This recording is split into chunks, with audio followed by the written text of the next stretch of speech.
I am pleased to introduce the person that will present the afternoon panel. It's Walter Echohawk. Walter is the author of a very distinguished book entitled In the Courts of the Conqueror. And he's currently an adjunct professor here at the University of Tulsa College of Law. I met him when he was writing this book, but I've known him for more or less 38 years because he was an attorney with the Native American Rights Fund down in Boulder. Now he lives here. But he's an extraordinarily dedicated litigator, now teaching, but he also practices law with Grove and Dunlevy, a local firm, and he is the Chief Justice of the Kickapoo Tribe Court. So Walter, it's all yours.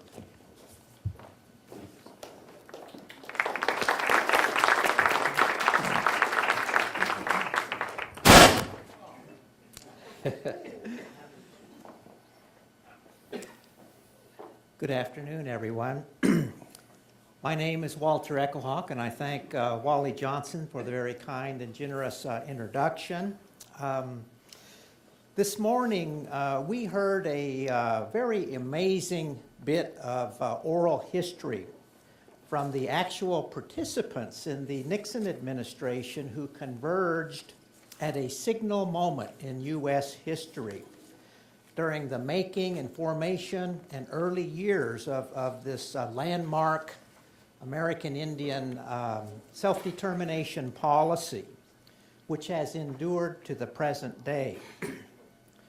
And right now, I have the distinct honor of introducing the next panel, which will discuss how that policy was used during the rise of the modern Indian nations.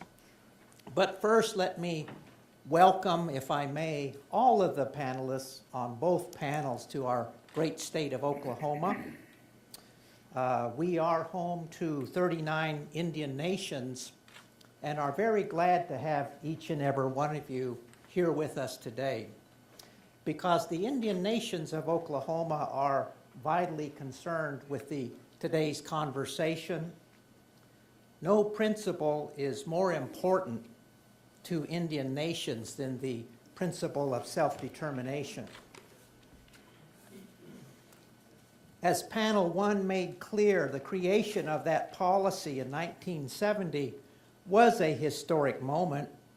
It did spark and facilitate some great nation-building advances throughout Indian country as our Indian tribes regained their sovereignty. And I think that it is well described by Charles Wilkinson as one of the great American social movements that rivals in importance the civil rights movement, the environmental movement, and the women movement in American history. More recently, the United Nations has endorsed this self-determination policy as a framework for protecting the human rights, the political rights, the cultural rights, and the property rights of indigenous peoples worldwide. And I think that ratifies and reaffirms the self-determination policy here in our own land. And to my mind, it demonstrates that President Nixon got it right in 1970. So with that, let me introduce our stellar panel, if I may. And I'm very grateful to the organizers for putting together this wonderful group. We have our moderator, Mr. Reed Peyton Chambers, an esteemed colleague and one of the premier Indian law practitioners in the United States. Reed has already been introduced, but he's very able to guide our conversation this afternoon. The first speaker will be Philip S. DeLoria. And, LaDonna Harris. And I'm deeply honored to present her introduction. She is one of the grand matriarchs in the tribal sovereignty movement. She has inspired and anchored me during my career as a native rights advocate. She's a member of the Comanche tribe, born and raised here in Oklahoma, with political activism that goes back to the 60s, you know, when she formed Oklahomans for Indian Opportunity to empower our tribal communities here in Oklahoma. She moved to the national stage in founding the Americans for Indian Opportunity in 1970. And her community service record extends far beyond Indian country to the mainstream organizations and even internationally. And she's going to bring, I'm sure, some very deep and broad perspectives about the nature and the importance of self-determination. Next, I have the privilege of introducing Philip S. DeLoria, a man whom I've deeply admired for many, many years. He's widely considered throughout Indian country as having one of the finest and most powerful minds in Indian policy. He's a member of the Standing Rock Sioux tribe. He's a Yale Law School graduate. And for 35 years, he was the director of the American Indian Policy Center at the University of New Mexico School of Law, a pivotal time in Indian history, where the Policy Center focused on federal Indian law and policy analysis regarding the role of our Indian tribes and our tribal governments in the American political system. Today, Mr. DeLoria is the director of the American Indian Graduate Center in Albuquerque, where they focus on assisting Native American graduate students and college students. More than anyone, Mr. DeLoria is able to speak to the policy implications of self-determination, and I look forward to your remarks.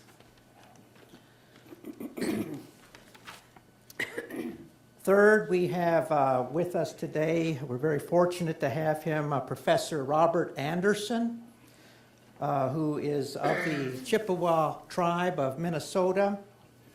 Professor Anderson is a leading scholar in federal Indian law, one of the contributors to the Cohen's Handbook on Federal Indian Law, the 2005 edition.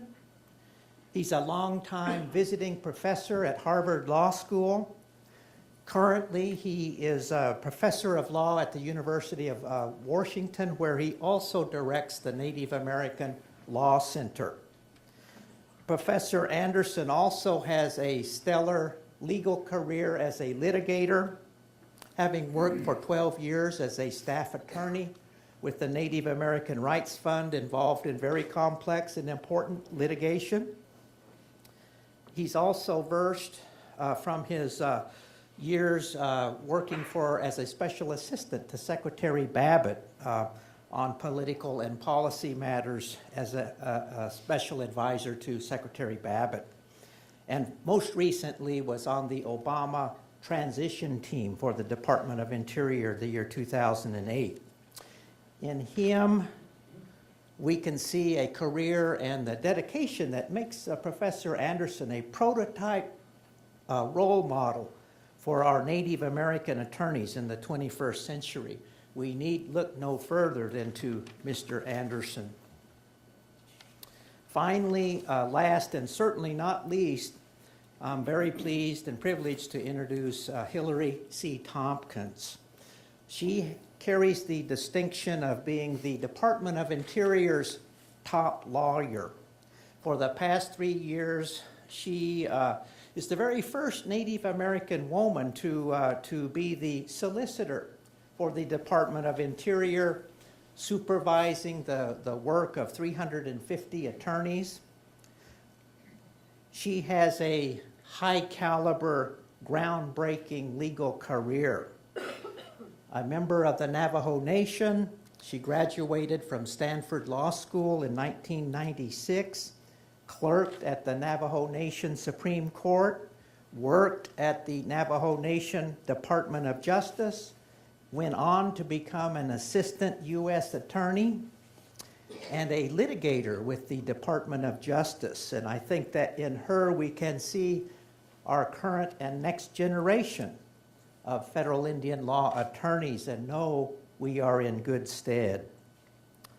We're fortunate that she is here. She's very aware of the self-determination framework for Indian affairs today, and we look forward to her remarks. So with that, I'd like to turn the proceedings over to Mr. Chambers, Oklahoma. Please welcome our moderator. Thank you.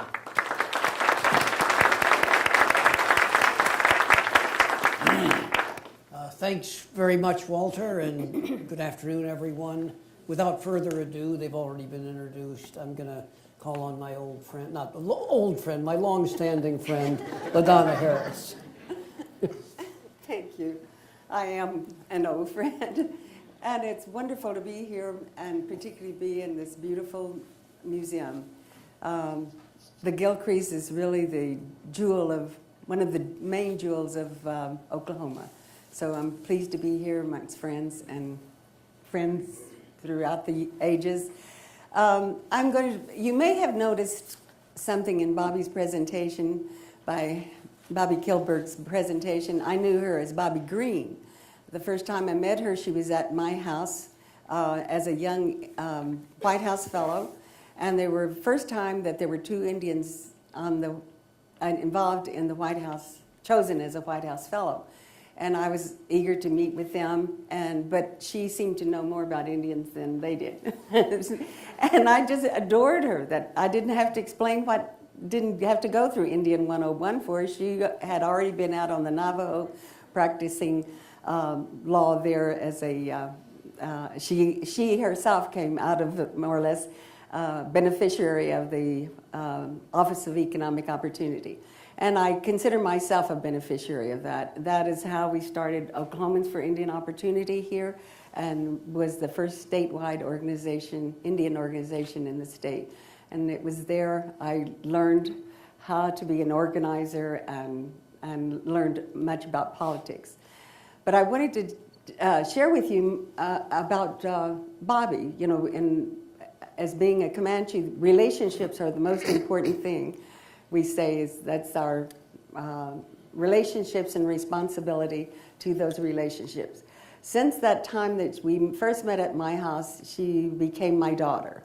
I was surrogate to the wedding.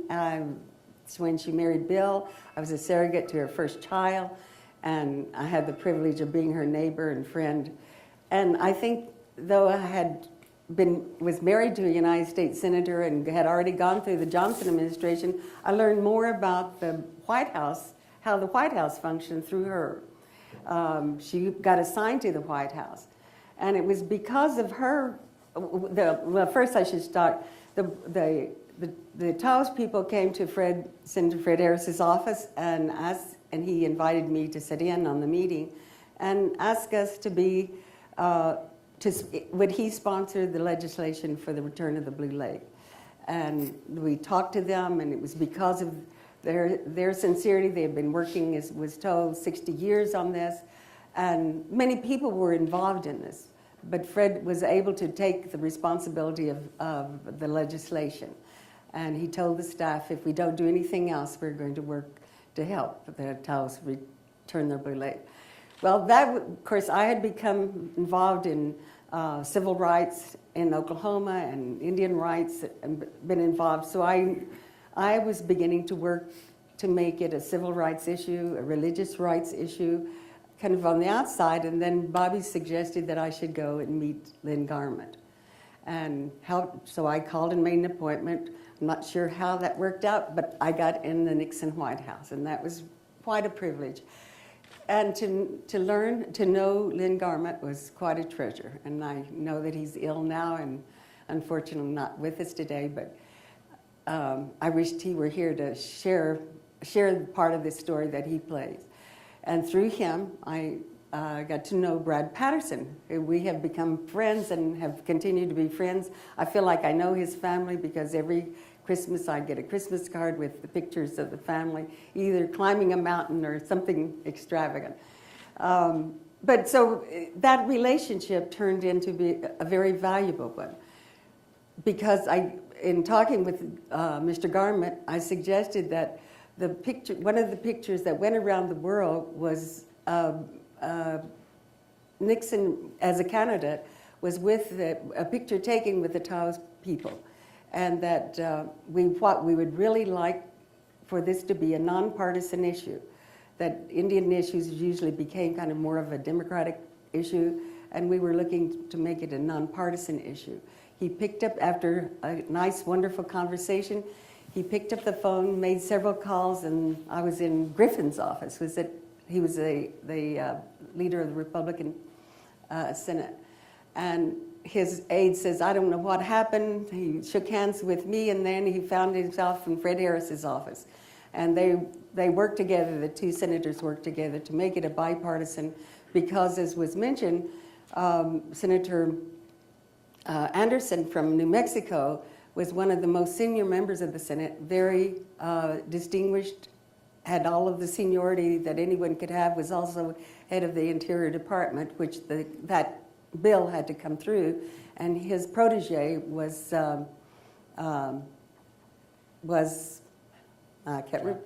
Jackson. Jackson was his protege. So you can imagine coming up against those two people in the Senate when Fred was quite a new member of the Senate. But they wouldn't let the bill come out of the state legislature, out of the committee. So Fred said that any bill that came out of the legislature, out of the committee, he would attach the Blue Lake onto it. So they finally had a vote. We felt like we had the votes in the committee. I felt like I was there every minute, so it is a we. That had the votes in the committee. It finally got out of committee onto the floor, and with making it a bipartisan, it was truly, I think that was one of the real remarkable things, that making Indian issues a bipartisan issues was one of the real inheritance of the Nixon administration. I tell you that story because it was so personal. And of course, our families now, the Kilberg family and the Harris families, see each other at least once a year. We've gone to bar mitzvahs, we've gone to weddings, and all of those wonderful things. So relationships do mean important. She also told me that I should get to know the Office of Budget and Management, because they're the ones who make recommendations to the president. So she took me over to Frank Zarb, and I met Frank Zarb, who happened to turn out when the Department of Energy was created. He became the first Secretary of Energy. And it was through that relationship we helped to organize the Council of Energy Resource Tribes, which was the first time tribes took over the management of their resources and changed the policy and had the Department of Interior and the Energy Department working together. It was a very unique relationship. He'd gotten written up in the newspaper that I sent him a bouquet of flowers because we finally got this accomplished. So it was those kinds of stories that were and the other was, that was mentioned this morning that to me was so important, was the Environmental Protection Agency. The Environmental Protection Agency has become a very important piece of tribal government. We use that in many, many different kinds of ways, and it's helped us work out better relationships with the states. And we all now have the right to, tribes have the right to declare their own environmental standards, which was a very unique change in policy, because we were falling through the cracks in Congress, and they made it an administrative decision on that, and so that made it a very important contribution. But I think that making I'm spending some time on the Taos Blue Lake because I felt so, that was such an important major breakthrough. And that breakthrough, as told by many of the other people who, and I want to say also that Nixon dismantled the Office of Economic Opportunity, but kept the Indian portion of that program and put it over in the Department of Health and Human Services. And it was through that agency, because of it, the way it had the flexibility more than the Department of Interior, had the flexibility for many of us to do many more different kinds of activities that we'd ever done. And in fact, many times we use the resources from that department to fight the Department of Interior, but we won't say too much about that. But it was a very important thing, and it continues to this day.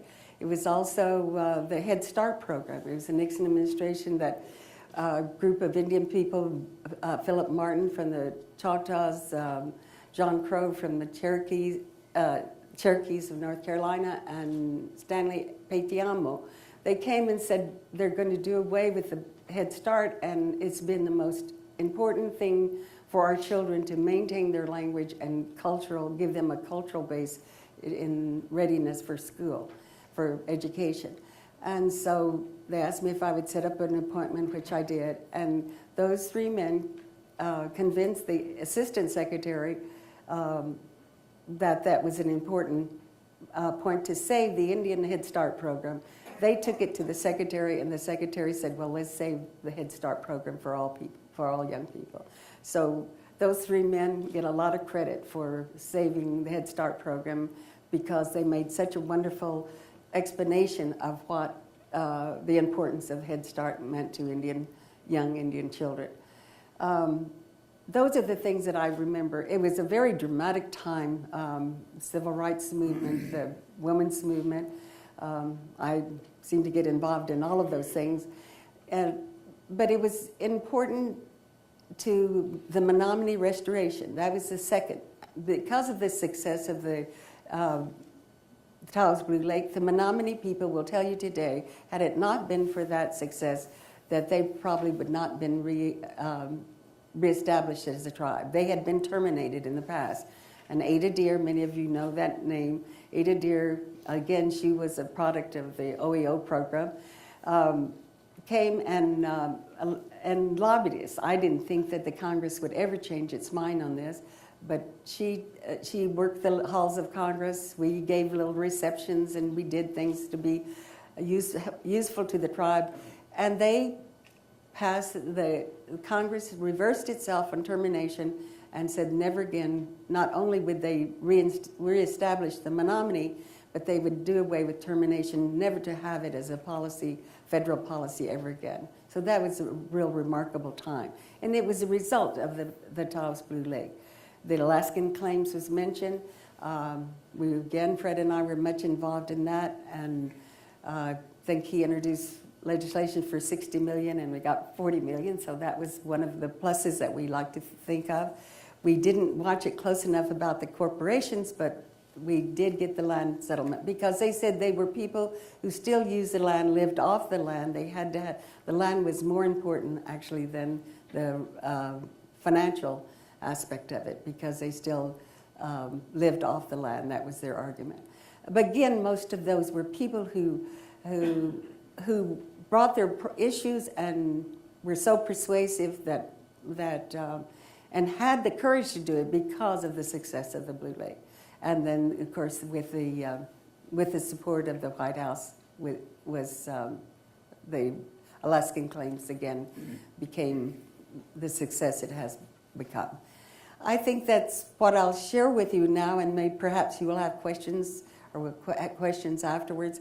But I'm the grandmother of the group. I'm the elder of the group, so I got to talk first. So thank you.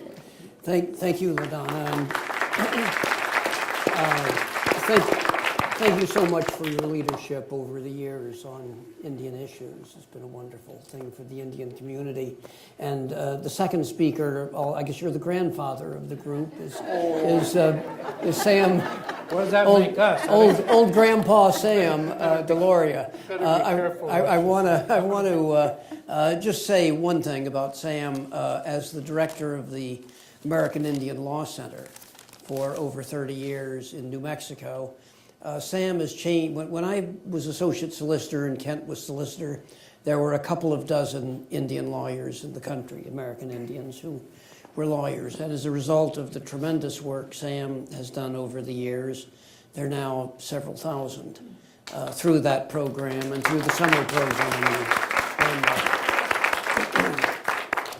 Thank you.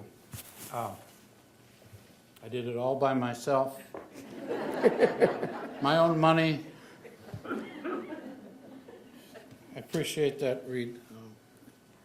Obviously, Fred Hart started that program. He's still sitting in a corner office at the University of New Mexico, grumbling to himself, not out of regret for having started the program. He's just a guy that grumbles to himself a lot, as I am, as you're about to find out. I'm constrained, although nobody has made the mistake today. I'm on a crusade for everybody to understand that this is a lectern, not a podium. A podium is the little thing that the conductor stands on. So when somebody says, I'm hiding behind the podium, that means that they're down there standing somehow huddled behind a little riser that's this high. This is a lectern. I'm here because it's after lunch, and I ate a little bit of lunch. And if I sat in that chair much longer, then they just go directly to Bob Anderson. First, I want to plug a book, and that is Mark Trahant's book called The Last of the Indian Wars. Is that it? Last Great Battle of the Indian Wars, which is a really interesting account of the basically the relationship between Forrest Gerard and Henry Jackson, and how the hiring of Forrest Gerard enabled Henry Jackson to do a 180-degree turn in his Indian policies. And the Blue Lake thing figures quite prominently in the book. I really recommend that you take a look at it. Mark is here today. My understanding was we were supposed to talk about the aftermath of the Nixon message up to today. I don't know if I can make it all the way up to today, but we have these kids that are going to talk after us who can. Now, to me, today is anything after about 1980, so you got a lot of ground to cover. First, let me just answer definitively a question that was asked several times regarding the roots of contracting. It was OEO. There's no question about that. And in fact, the impact, I've said this in a book chapter I wrote about 35 years ago. The impact of OEO was enormous, and that can't be overlooked. After the first couple of years of tribes participating, and OEO is not just the legal services program. The community action program was the main program that was available to Indian tribal governments. And the fact that they ran them successfully simply made it impossible for anybody in Washington to argue that Indians were incapable of running their own affairs. It could not be argued. We had not made nearly the mess of OEO programs as the urban programs had made of the very same program. So although it is right to examine the process by which things changed in the Nixon administration, we have to look at the setup for that, which was, it would not have been possible for any administration to continue to deny Indian tribes and communities the right to govern their own affairs. Now, how it was done and how enthusiastic it was done is another question entirely. And I was really fascinated to hear people who were in the administration talk about it. It reassured me something that I had wondered, and that is, was this something that was done at a certain level of the White House, and the president was only dimly aware it was taking place? I've heard the story about the football coach before, and stories like that, I always think, that sounds too Frank Capra for me to really embrace. But, okay, I'll buy it. He liked his football coach, and that's fine. I don't care what motivates somebody to do what I want him to do. Hey, cool. But so I don't doubt a single word that was said this morning. I find it answering the question. I had always wondered, did he even know this was going on? Did he know the significance of any of this? The Nixon policy, as embodied in the message, but also other policy matters, I think will always be the gold standard of federal Indian policy. not because it's perfect, partly because it went so far beyond what Stuart Udall and the Kennedy and Johnson administrations were willing to do. We got a lot of lip service and very little action from interior in terms of actually changing things. And that, there's just no two ways to say that. What I mean is the Nixon policy was so distinct that no administration since then, or I would submit to you, in the future, is going to be able to surpass it, because if you surpass it, you are going to make promises that can't possibly be fulfilled.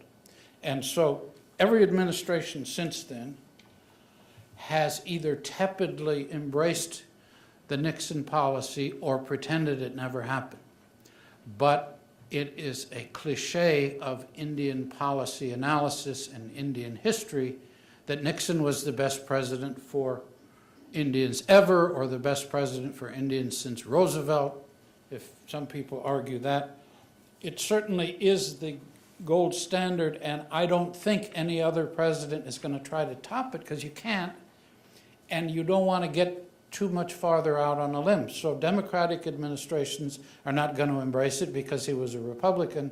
Republican administrations are not going to embrace it because no Republican likes what's in the Nixon policy, or at least no modern Republican. So I think it's there as an historical artifact, and it's probably not going to change. What were the problems over the years in the implementation of the Nixon message? One thing that I've always felt uneasy about, and it kind of came back to me today, is we're not quite away from, by golly, Bill Rice, as I live and breathe, Professor Bill Rice. Policy making, in a way, this is going on TV and everything. I still have to say it. In a way, the Taos has kind of distorted Indian policy, in the sense that everybody in the world loves the Taos Pueblo and the people from the Taos Pueblo. And so having them embody the first major move of this Indian policy, how are you going to top that?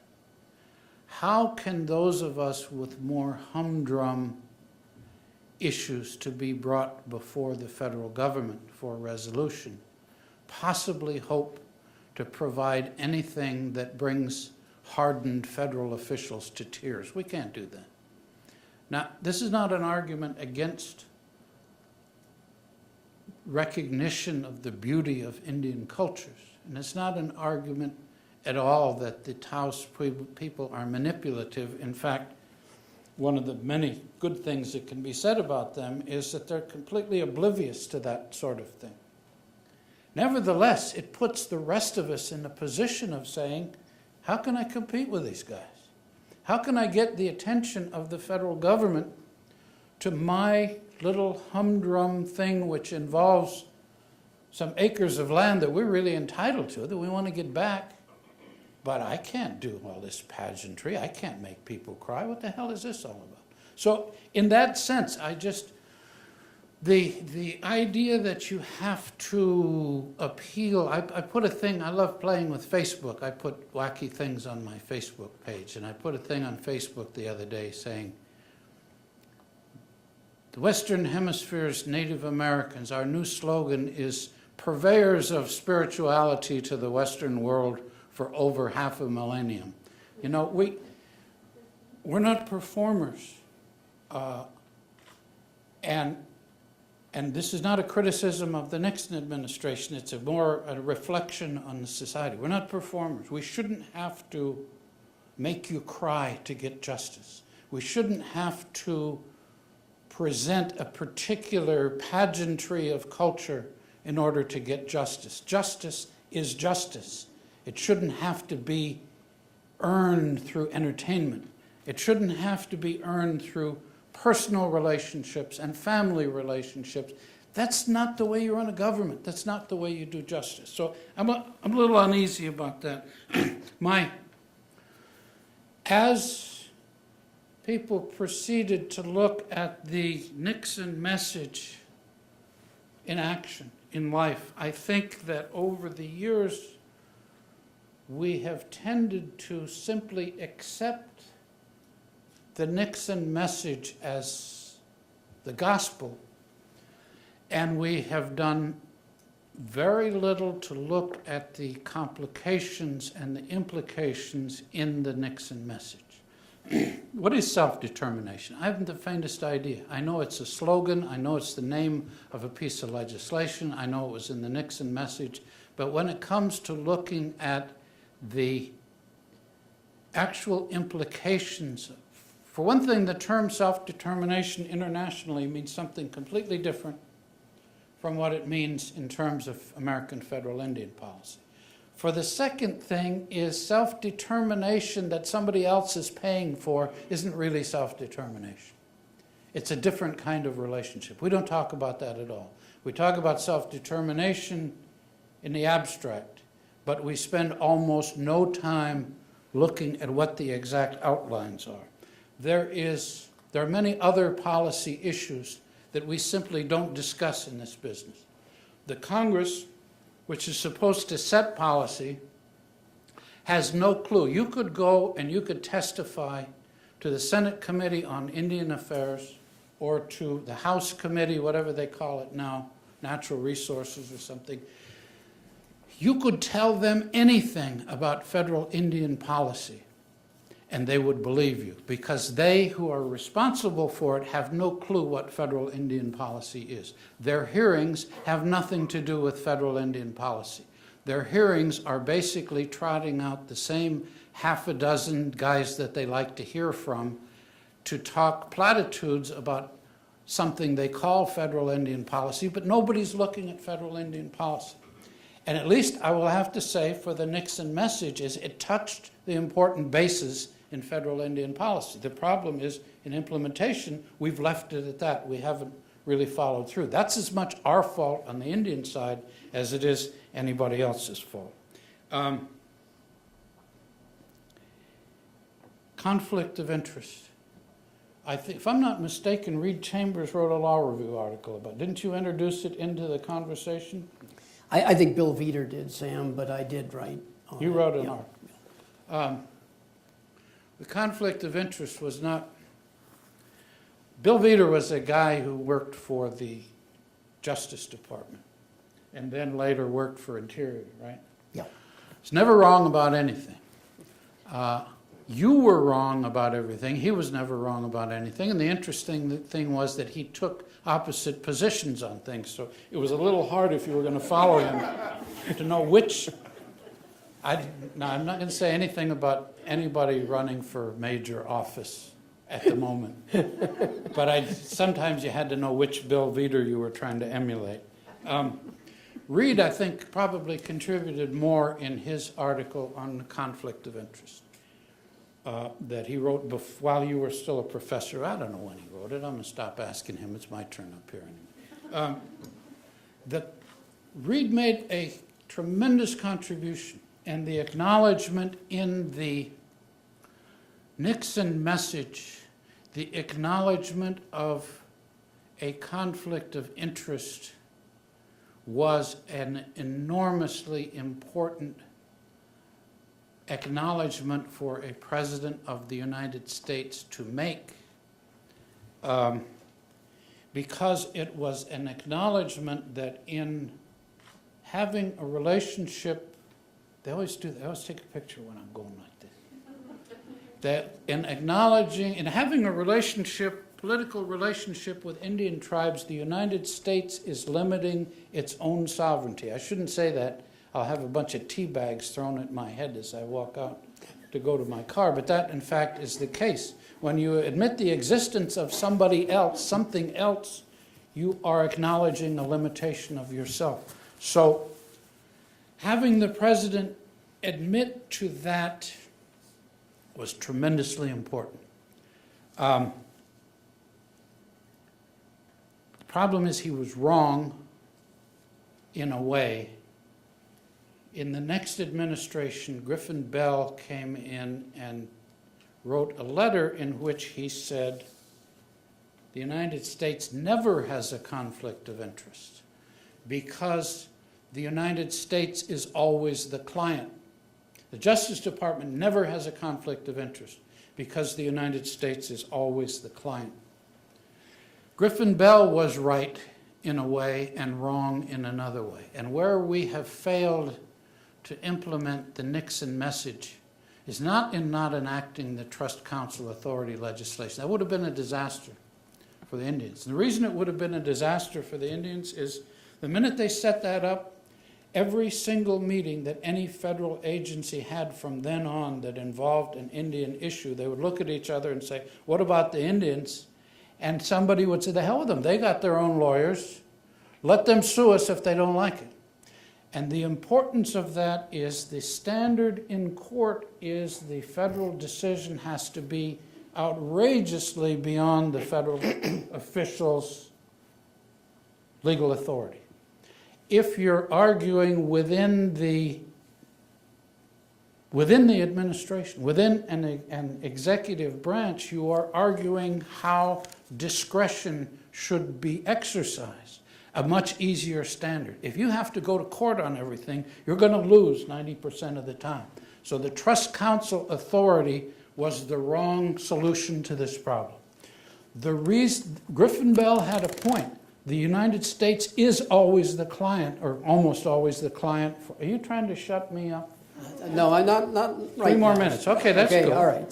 I get 3 We're going minutes. to save some 5 time for seconds. Bob and Hillary. The United States is almost always the client. Where we should have moved was when Griffin Bell said, we balance competing statutory obligations all the time. Wally Johnson said that this morning, and Kent said that.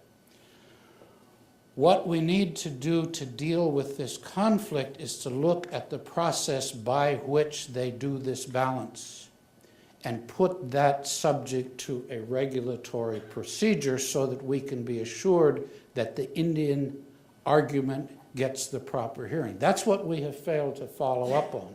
And that is the way to manage this problem successfully, because you cannot, just hiring 12 lawyers to sit across the river in Virginia and sue federal agencies is the worst solution to this, because, as Reed said this morning, there are times, many times, when the conflict of interest works in favor of the Indians.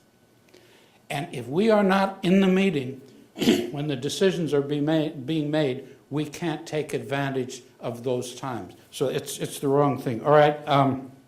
Yeah, that's all I got to say. I'm disappointed because I think that the profession that I've spent so much time with, the legal profession and legal scholars, have done so little to analyze the Nixon message and have done so little to really look at the hard policy questions that are facing us, that are implicit in the Nixon message. I want to express my gratitude for having been invited to be here, and I really hope that somebody will take the time to get, in addition to whatever oral history these people from this morning have already given in the tape recorders or something, this is an important story. It's an important story because Indian people really don't know enough about how the federal decision-making process works. And the times now, the issues now are so much more, if you compare San Francisco Peaks, where the Indians really have never been given any consideration whatsoever, just as important to those tribes as Blue Lake is to Taos. But Blue Lake was isolated. It's way to hell up there. Nobody else wants to do anything up there. San Francisco Peaks, we would be interfering with skiers. That is, I think that's unconstitutional to interfere with the rights of skiers. So there are a lot of other considerations. And let me just say in closing, the Sierra Club, this is my understanding, the Sierra Club during the Blue Lake thing told people that the reason Taos wanted it back was so they could put a resort up there. Next time they ask you for money, remember that.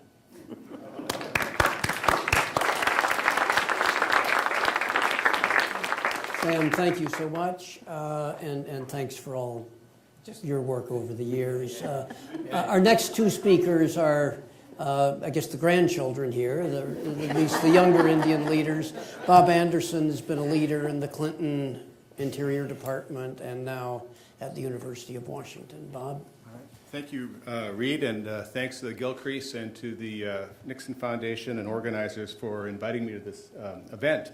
I just wanted to talk about some of the ongoing work that arose out of the events that were described this morning, and I think that many of you will appreciate the fact that these cases, these issues, go on forever, and the question that is foremost in my mind right now is the larger question of the trust responsibility and trust administration. Secretary Salazar has created a National Commission on Trust Reform to look at these issues surrounding financial management, which are very important and have been in litigation for many years, but also issues involving management of tribal natural resources in conjunction with the tribes, in conformity with the self-determination policy, and has asked us to make recommendations for congressional changes and for changes that could be done administratively either by the Secretary or by the President through executive order.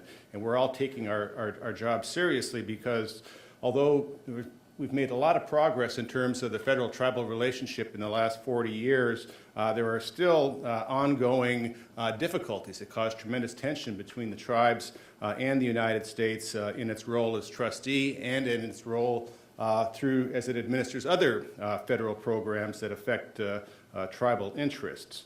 One of the issues that was talked about this morning, and I think both Kent and Wally raised it, was the important decisions by the United States to bring a lawsuit called U.S. v. Washington to protect Indian treaty rights in the Pacific Northwest.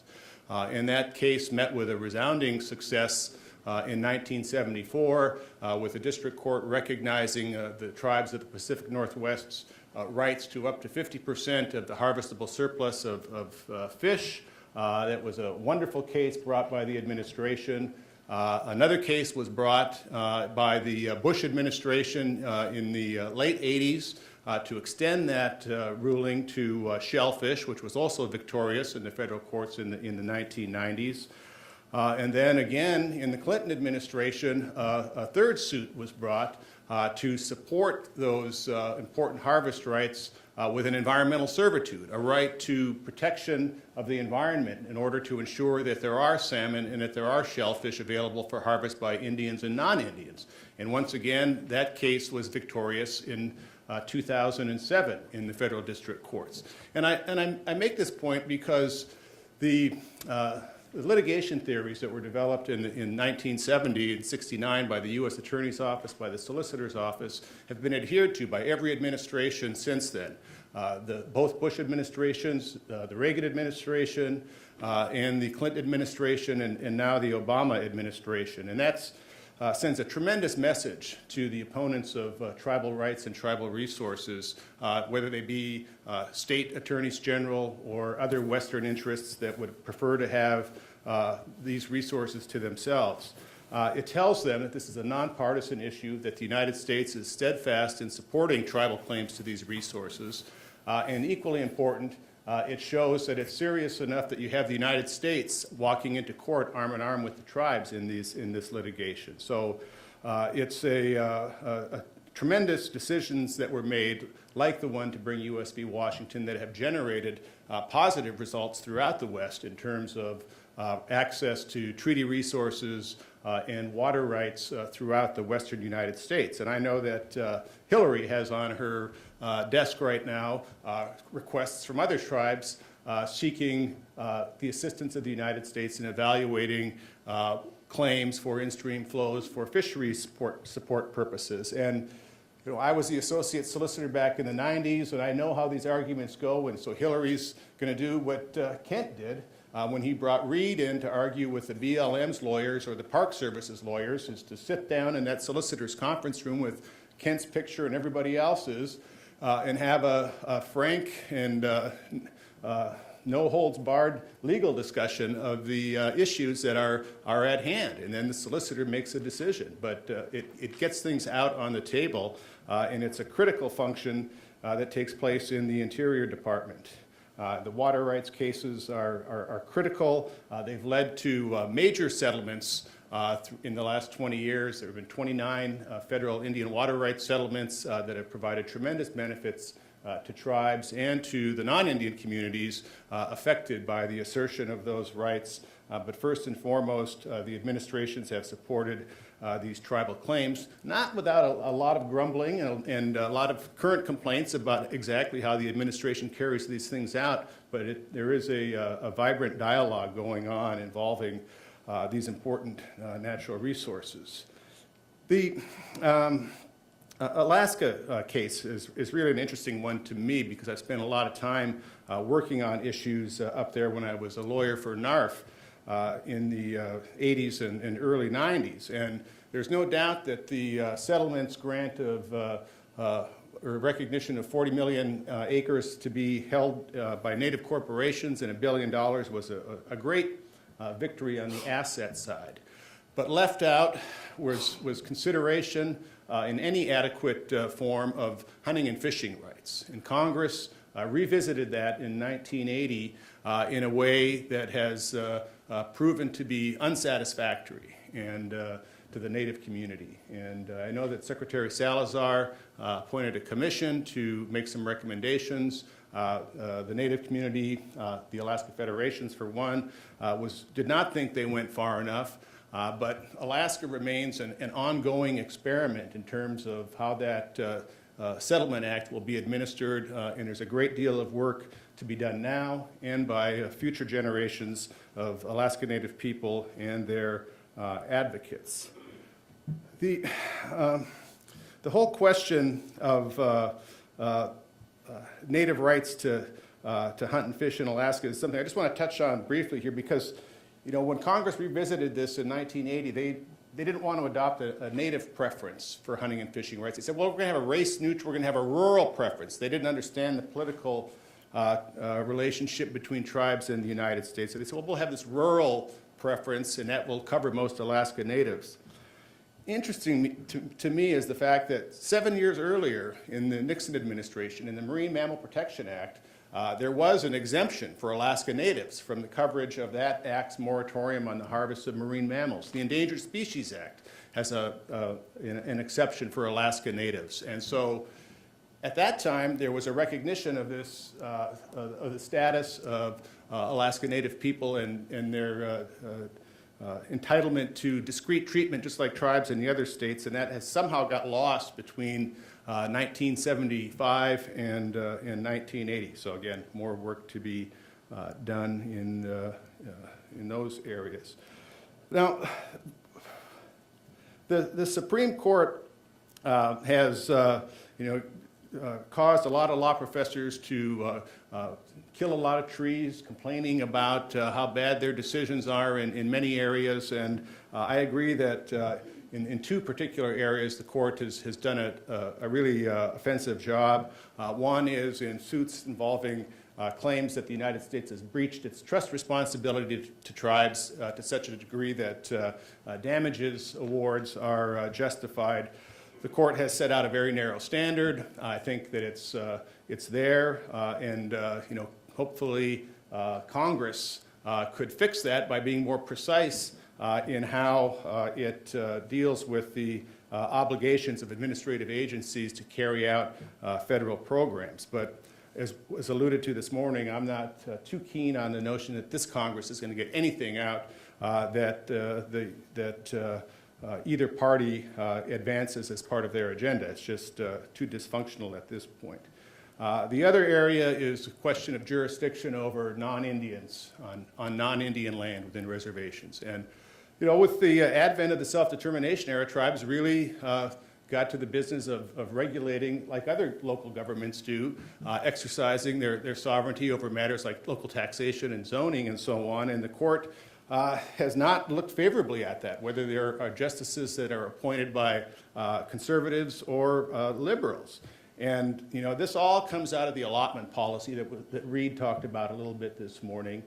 And again, I'm not hopeful that Congress will overturn these decisions, and I'm not hopeful that the Supreme Court in my lifetime is going to change course here. But tribes, as a result of the self-determination policy, do have a way out, and that is through aggressive efforts to reacquire property that they can do with the assistance of the Secretary of the Interior or through their own efforts through their successful economic development ventures that, again, have roots in the fact that tribes had representation in the 70s, won important sovereignty cases that gave rise to Indian gaming and other exercises of authority within Indian country to improve the economic conditions on reservations.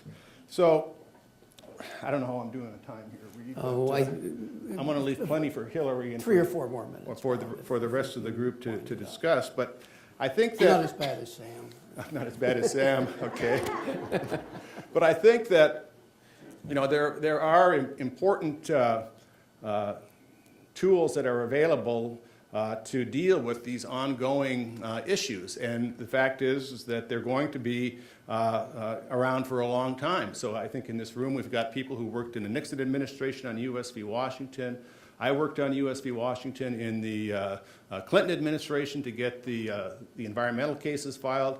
Hillary's got requests for her in front of her to deal with water rights cases. And these things go on, but we've got a solid foundation of law and policy that I think grew out of these early years that people have been able to pick and choose from to make use of these doctrines and policies to move the dialogue along so that the Office of Tribal Justice, which was created in the Clinton administration as part of this idea that you needed to have somebody to help implement the trust responsibility, not a trust council, as Sam so correctly disparaged, but to have a voice within justice at the trial attorney side, as was created in the Nixon years, and now we've got a congressionally ratified Office of Tribal Justice that was created in 2010 to be a separate go-to body within the Justice Department to advance Indian interests. So lots of progress, significant setbacks in certain areas, but all, I think, coming out of a solid foundation with the rejection of the self-determination policy. So I'll hold off here and let Hilary take over. Thank you. Thank you, Bob, and thank you for your leadership in all of these things over the years. And now Hilary Tompkins is the current solicitor at the Interior Department, can bring us up to date on 40 years perspective on the Nixon policy and what's happening today. Yes, in 10 minutes, right, Reed? Well, people have been, around 10 minutes already. Okay, I'll do my best. So, it's a real pleasure to be here. Thank you Go for ahead. inviting me. This is a beautiful setting, and it's great to be out of Washington, D.C. And I just want to share with you a little bit about my experience as solicitor. I've been solicitor since June of 2009, and it has been quite an experience and a real privilege to serve in this capacity. One of the things that I want to share with you is my perspective as solicitor working in the area of Indian affairs, and share with you kind of my vantage point and philosophy about these issues, and give you a sense of where I think we are today. And I do believe we are at a crossroads in history. We're at a very critical point, I believe, in our history. For starters, I want to just share with you my thoughts about federal Indian law and policy. And one of the things that I like to emphasize when speaking with folks about this important issue is that Indian law and policy, in my view, has a paramount role and impact in the lives of Indian people every day. And I think it's important to not necessarily view it as, at least from the lawyer's perspective, which is the world that I live in, as an isolated case or an isolated factual dispute, a legal fight between two parties. I think it is much more than that, and I believe that Indian law and policy is deeply intertwined with the history of our country. And if you don't appreciate that, you're going to miss a big part of the picture, and today's presentation definitely demonstrates that. And it also is about personal stories of Indian people, generation after generation. My own story, my own personal story reflects that. I am a product of a federal Indian policy from the late 60s, right before the Nixon presidency, before the Indian Child Welfare Act. I was adopted as a baby. I was born on the Navajo reservation. I was actually born in Rama, in Zuni Pueblo, right in the part of the reservation called Rama, which is the Supreme Court case that was alluded to this morning, which I am recused from. But my family comes from Rama, New Mexico, and I was raised in a non-Indian family. This is before the Indian Child Welfare Act. And so I grew up without my culture, and I grew up without my tribe. I grew up in southern New Jersey. And so that's pretty profound impact, I would say, on my own life experience. The other interesting overlap with the Department of the Interior was that I received scholarships from the Navajo Nation from royalties, which Interior and the tribe administer and manage, and BIA scholarships. I would not have gone to Dartmouth or Stanford but for those scholarships. I would not be standing here today as solicitor but for those scholarships. So it's one of those life's ironies, I believe, that I am here today as chief legal representative for the Department of the Interior, an entity that had very significant impacts on my life in very critical stages. So, as I said, I've been in this position for 3 years now. It has been an incredible journey, and I believe I am so fortunate and privileged to work with Secretary Ken Salazar and President Obama.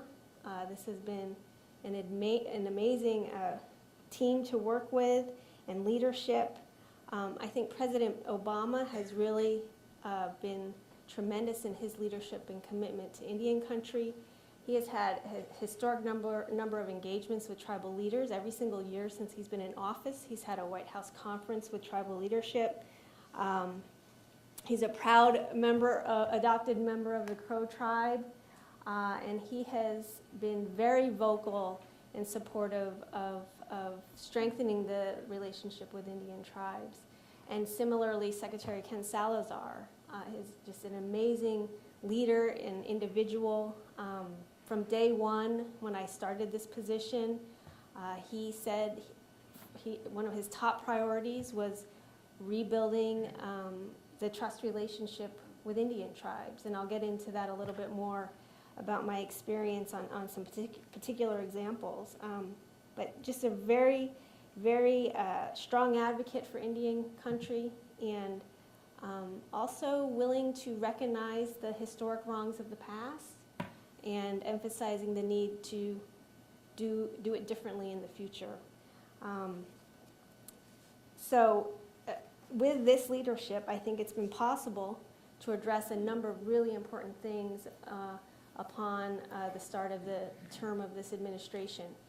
So when we came into office, one of the first things that we faced was the Kacheri decision, which is the Supreme Court decision that limited the discretion of the Secretary of the Interior to take land into trust for tribes, a finding that only those tribes that were under federal jurisdiction in 1934, in 1 year, 1934, those tribes that are under federal jurisdiction are eligible to take land into trust. And we have been working very aggressively on interpreting that court decision and also recognizing and supporting the need for a legislative fix of that decision. In our view, it wrongly curtailed the authority of the Secretary to take land into trust. I don't need to tell all of you the importance of land for Indian nations and building their governments, providing the services for their communities. And we've also been working on the administrative side to address a number of pending fee to trust applications that tribes have. And since taking office, we've taken 145,000 acres of land into trust. And we're also in court defending fee to trust application decisions that we've approved. So we do get challenged on those issues. And one of the things I didn't fully appreciate until I was in this role is that the Department of the Interior's decision is a very defensive litigation-oriented practice. So we are challenged for decisions that we make in support of tribes, as well as challenged by tribes as well. And also in this term in the Supreme Court, we have the Pageantry decision, which is an example of one of those instances where a private citizen is challenging a decision of the Department of the Interior in Michigan to take land into trust for a tribe. That's been fully briefed, and we've had oral arguments, and we're awaiting a decision. And we're arguing, our position is that there is no waiver of the United States sovereign immunity to challenge our decisions to take land into trust, that there is an immunity provision or protection against challenges for land that we hold in trust on behalf of tribes. So we're awaiting an outcome in that case.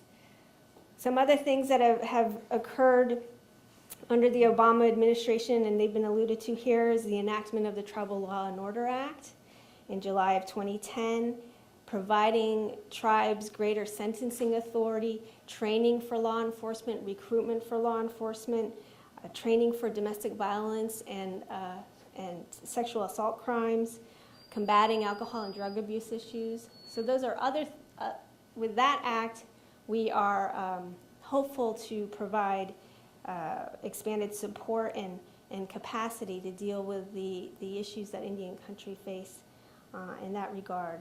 The other issue related to that is, I don't know if you've all been following the legislation, the Violence Against Women Act. And if you've been following it, you'll know the Senate has passed the legislation, but the House has passed a different version that does not include a provision that the Obama administration supports, which is concurrent criminal jurisdiction for tribal courts to prosecute non-Indian offenders who have taken action against Indian women. And actually, in the plane this morning, there's a above the fold article in the New York Times on this very issue, and it says, "For Native American women, scourge of rape, rare justice." And in this article, it provides the statistic, the harrowing statistic. 1 in 3 American Indian women have been raped or have experienced an attempted rape, according to the Justice Department. Their rate of sexual assault is more than twice the national average. So this is clearly a serious problem and a situation that just calls out for help immediately. And we're hopeful that Congress will work this issue out in the Legislation and Conference Committee, because there is clearly a need to have the legal infrastructure in place to provide the vehicle, to provide an avenue for Native American women to have protection, to be protected in the tribal court legal system in these circumstances. So, some other issues that we've been working on are surface leasing regulations.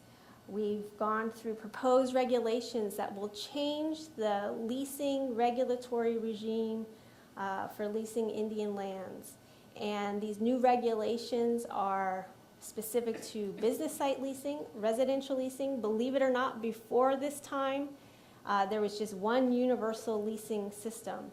But now they're customized to the particular kind of leasing activity. also to incentivize renewable energy development.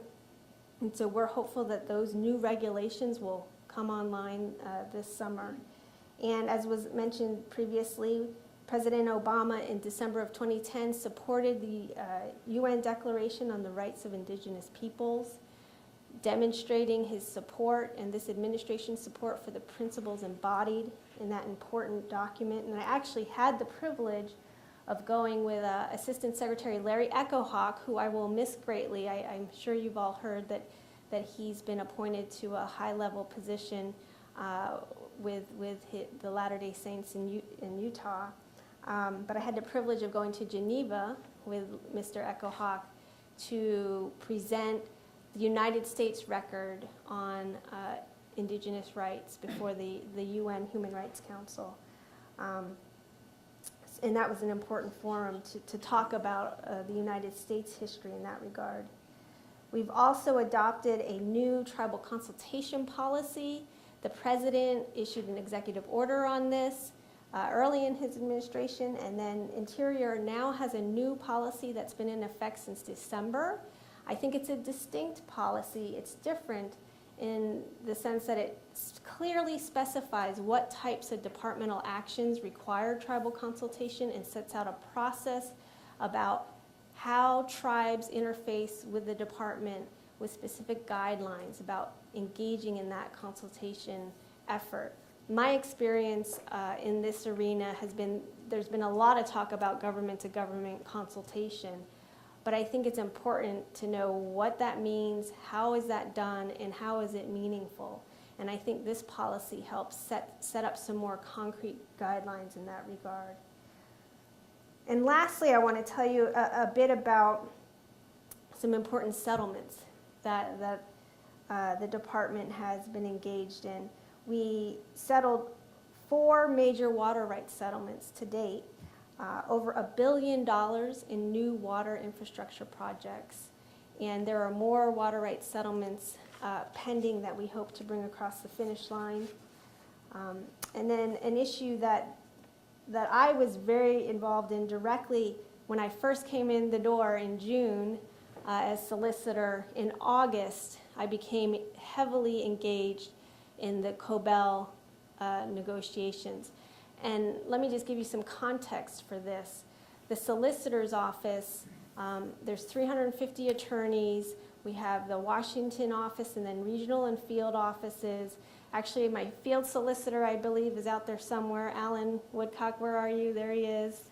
Alan, he's the field solicitor here in Tulsa. And we have a very diverse legal practice.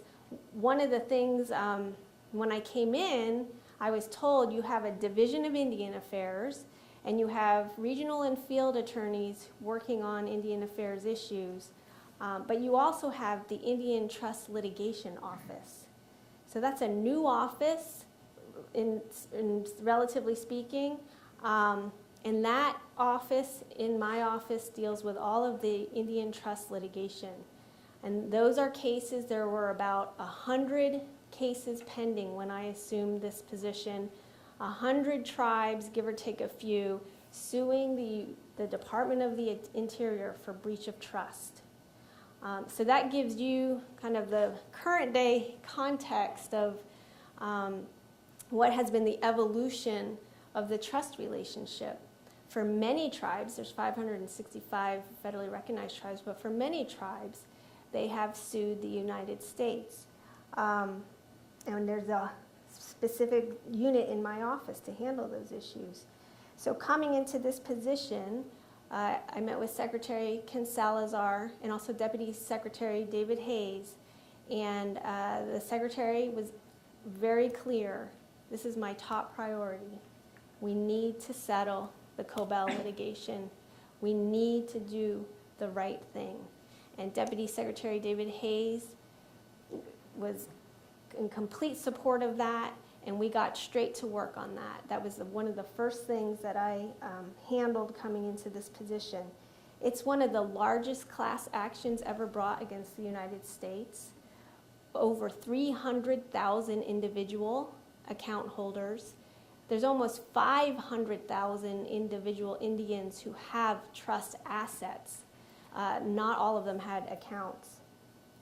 Cobell, and I'm always amazed by this, Cobell involved, it was 15 years of litigation, 7 full trials, 192 trial days, 22 published decisions, and it was up to the Court of Appeals 10 times.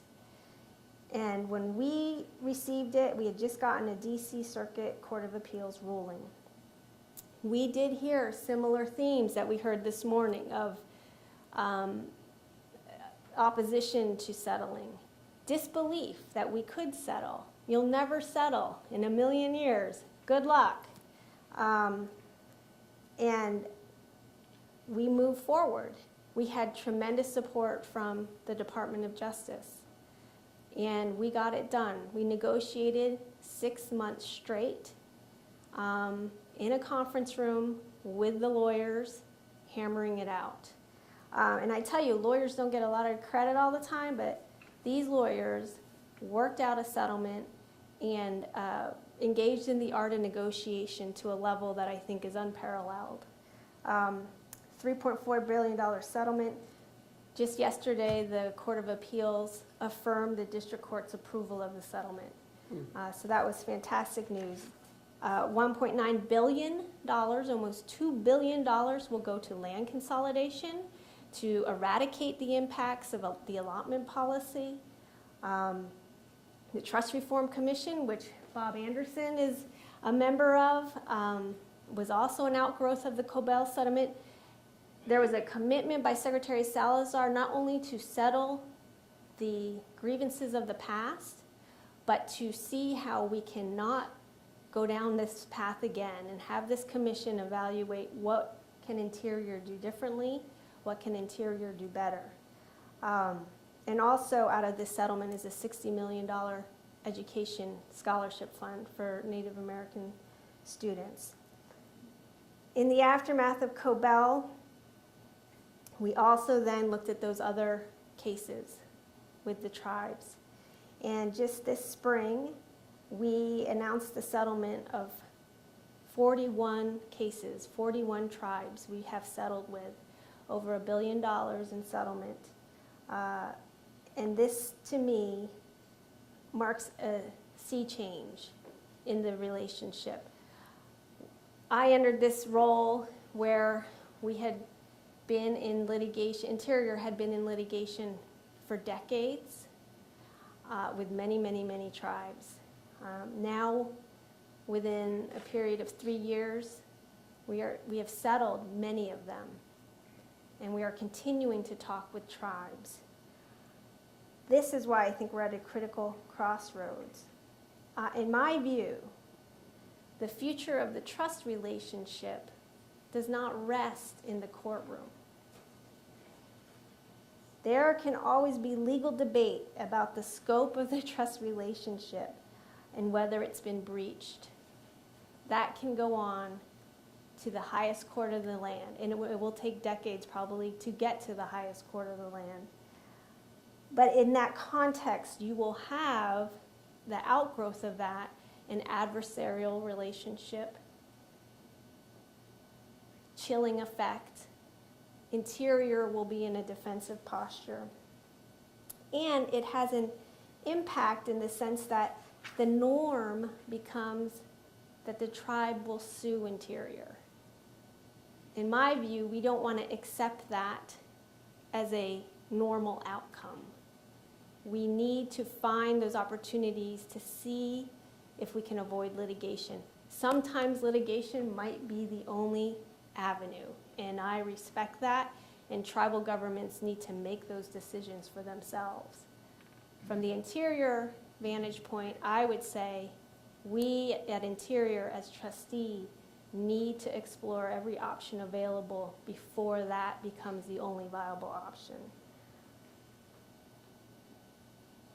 Lastly, I want to say that in lieu of this adversarial litigation regime, I think that we need to focus on a policy-based humanitarian approach looking at things through a humanitarian lens, because there's still the dire statistics in Indian country. I remember growing up in New Jersey and my parents telling me, "You're Navajo, you'll go back to the reservation someday," which I actually did, and I practiced in the Navajo courts. I learned about my culture practicing in the Indian court system, learning about Navajo peacemaking, learning about the traditions of the Navajo Nation. And my adoptive parents would tell me about the dire conditions on the reservation, and we've all heard of them.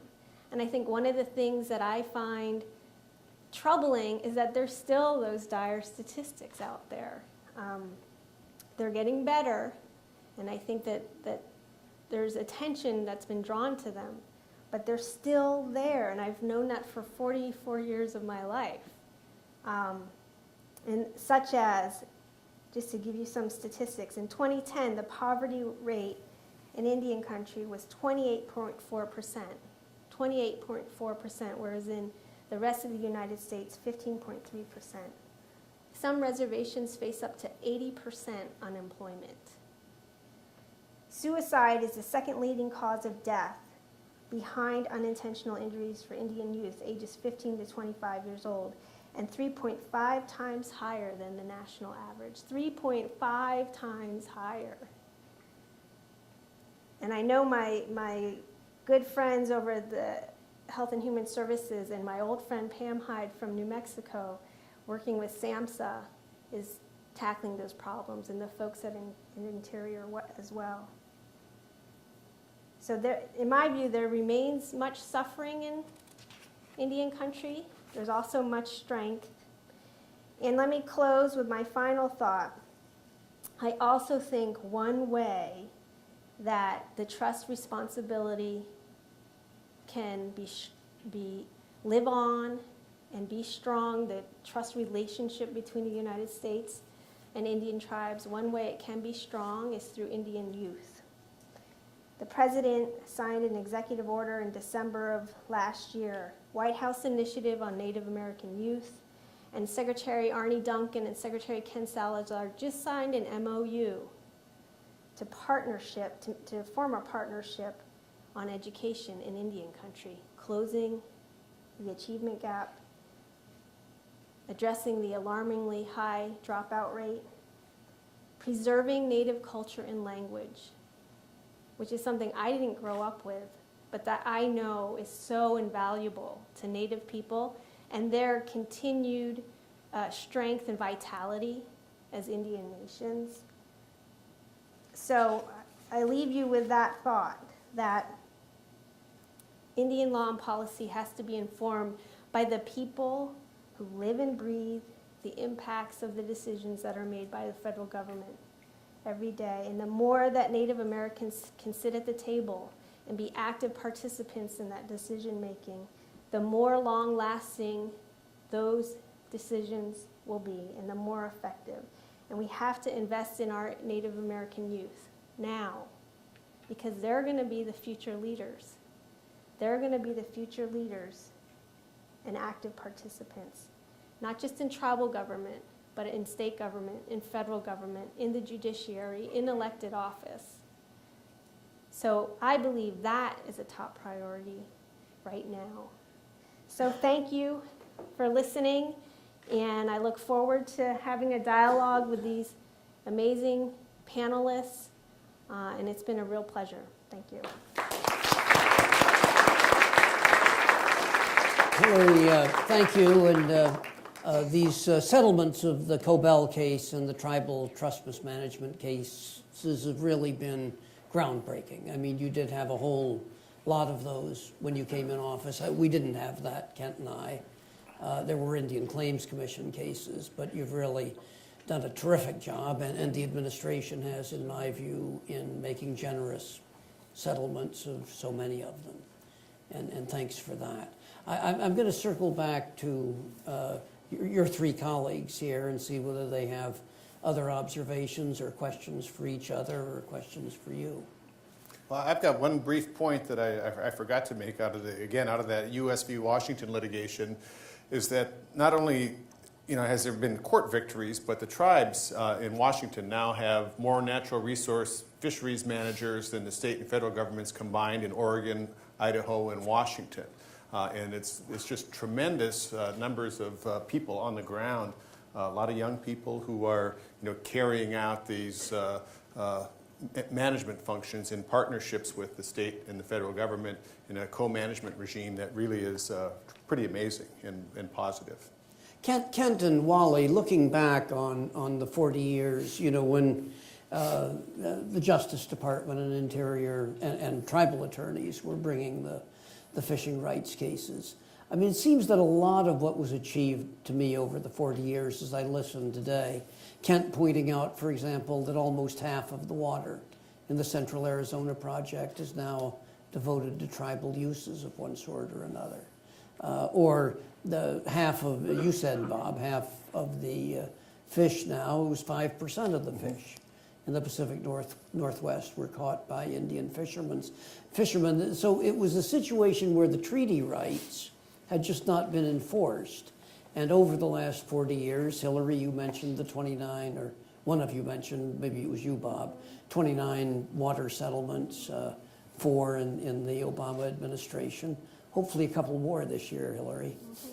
We can talk about that. But Sam, I cut you off, and I was sorry to. You're always cutting me off. Well, you always have a lot of good things to say. Do you have any No, I'm done. further thoughts? LaDonna, what about you? I just want to remark what Sam said about the importance of the Office of Economic Opportunity that created a whole new set of young Indian leadership that wasn't there. And then this is the new generation that's following us. So that there was this movement and coming together, and what makes relationships so wonderful is that when you do something and it works out well, that the friendship continues through a lifetime. And I thank the Nixon administration for that. Well, I think we haven't mentioned, but Sam and Chuck Trimble and Tassie Hanna have written, I think, a trailbreaking article that enlightened me, because at least the 60s with OEO, that was before I got into Indian affairs, but have pointed out what a trailbreaking time that was for Indian people, taking control, as you said a little bit today, over their own affairs under the OEO programs that came directly to them, and not through the BIA. So I think that's this is going to be in the Tulsa Law Journal, isn't it, soon? Yeah, actually, Tassie wrote the article, and Chuck and I egged her on. I don't know if anybody from Tulsa Law Review is here, but One of the impacts that it made here in the eastern Oklahoma was that the tribes were still appointed by Washington. Tribal leaders of the 5 tribes, major tribes, were appointed by Washington at the time. And then when they found out that us wild tribes on the other side were electing ours, they got in there and took over their tribal leadership. That was quite a big movement on the eastern side of Oklahoma. So we were greatly affected, and we were affected in another way, that we were, because we're allotted lands, that we didn't have reservations like other tribes did, and so therefore we weren't entitled to the Office of Economic Opportunity. And it was through working with the Indian desk in the Indian Opportunities Council and Sarge Shriver that said that Indian tribes were still entitled to those programs, as well as though the county was counting us, we were not being serviced by the promise of the Office of Economic Opportunity. So that had a great effect in Oklahoma that I remember quite well, and was very proud of the fact that what was accomplished here. So a lot of the push, really, I think you said, Sam, that the Nixon message may have been inevitable in some respect for any president, because Indian people themselves were taking more control over well, it's their kind of a lives. platitude, but when anything that important that happens historically, it's stupid to say this caused it and point at one thing. Certainly, we had been pressing for greater control over our own affairs for a long time. The Nixon message wouldn't have happened if we hadn't asked for it, if we hadn't pressed for it. The Nixon, there would have been no pressure to do this. Now, I'm not saying that anybody this morning said, yeah, we decided to do this, and the Indians were all sitting out there and never even thought of it on their own. But that's why it's important for people to understand how these decisions are made, because also we could have asked for it. We asked for it for a long time and weren't getting much progress. We got a lot of good words from Kennedy and Johnson, but Udall was not ready to let us run things. He was not ready. These people came in, they evidently were ready, but they could not deny that we didn't make a big mess out of the OEO program. It's unfortunate that in an account of what the Nixon people looked at to see what the Indians wanted, they looked at Alvin Josephi and Edgar Kahn and Bill Veeder. What about the Indians? You listen to Indians? Well, if the Indians were filtered through Bob Robertson, then we're really in trouble. You know, that was not exactly the mouthpiece, the megaphone for the Indian voice. I'm just saying it's important, and this has been an important contribution, to look at these things from all facets that you can, so you can understand how important decisions really come about.